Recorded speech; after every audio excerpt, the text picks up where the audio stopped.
Bonjour, l'homosexualité est-elle toujours un tabou? Oui, si l'on en croit le nombre de jeunes qui se suicident lorsqu'ils découvrent qu'ils ont une sexualité différente. On se réveille pas un matin en se disant on est homosexuel, c'est progressivement au collège, puis au lycée, mais d'abord au collège, on voit que les copains commencent à être attirés par les filles, à en parler. Et moi, ils m'en parlaient, mais je me disais, mais je suis pas... Enfin, j'aime beaucoup les filles, mais elles m'intéressent pas de cette manière-là. Et progressivement, je me suis aperçu que les garçons peut-être m'intéressaient un peu. Mais je me suis dit, bon, c'est pas grave. Donc je me dis, bon, bah, voilà, ça va venir après, les filles, il y a qu'à patienter un peu, et puis ça vient pas, et il faut y renoncer. Quand on se l'avoue, on se sent vraiment très seul, parce que tout à coup, il y a vraiment une angoisse de se dire, mais qu'est-ce que je vais faire de ma vie?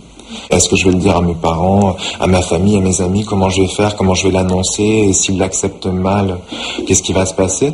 Mais aussi tout simplement la question de se dire, mais ça peut paraître idiot, mais au lycée, on voit tous les amis qui commencent à avoir des petites copines, tout le monde sort, tout le monde s'amuse, tout le monde va danser, et moi je me situais là et je me disais, mais comment je vais faire pour me trouver un petit copain, pour rencontrer d'autres jeunes comme moi?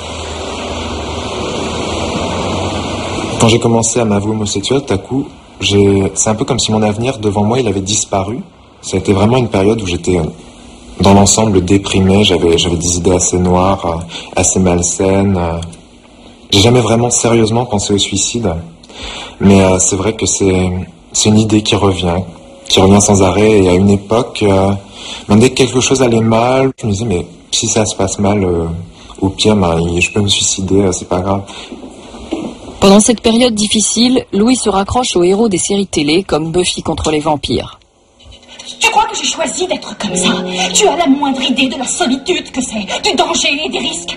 Non, tout ça est de la folie, tu as besoin d'aide. Je ne suis pas folle. C'est ça, elle me parle, parce qu'après coup, c'est vrai que je me suis bien reconnu dans ce que dit Buffy, c'est-à-dire que bon, même si elle avoue à sa mère qu'elle est la tueuse de vampires, toute la partie où elle lui dit déjà, elle insiste sur le fait qu'elle l'a pas choisi, que c'est quelque chose qu'elle doit vivre et qu'elle doit assumer. On dirait qu'elle est en train de dire à sa mère qu'elle est homosexuelle par moment. Si tu passes le pas de cette porte, sache que tu ne reviendras pas. J'ai décidé de le dire à ma mère d'abord.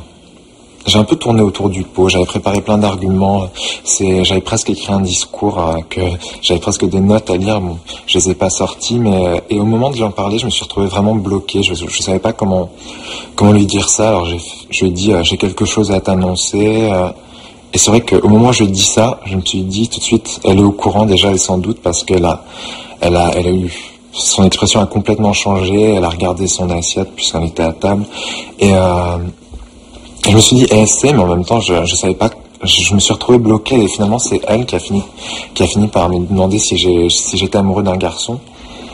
Et donc, je lui ai expliqué, je lui ai dit, oui, t'as compris le truc, je suis pas amoureux d'un garçon en particulier en ce moment, mais j'aime les garçons.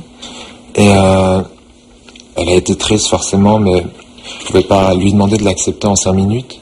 Ce qui l'a beaucoup inquiété, c'était la manière dont on allait annoncer à mon père. On s'est dit que le mieux, c'était peut-être qu'elle lui en parle. Et le lendemain, on a discuté, il est venu me voir, et c'est vrai qu'on en a bien parlé. Et ce qui lui faisait de la peine, c'était que je leur en ai pas parlé. C'était pas un reproche du tout, c'était plus qu'il s'est rendu compte que même si je leur en avais parlé, il pouvait pas m'aider à ce moment-là. Et ça lui a fait de la peine de découvrir, en fait, tout à coup que j'avais grandi et que j'avais dû vivre ça tout seul. Pour sortir de sa solitude, Louis passe beaucoup de temps sur Internet. C'est ainsi qu'il a rencontré Maxime sur un forum de séries télé. Et ils sont devenus amis. Est-ce qu'avant, tu sentais pas... Enfin, moi, je sais qu'avant, je me demandais comment j'allais réussir à gérer ça.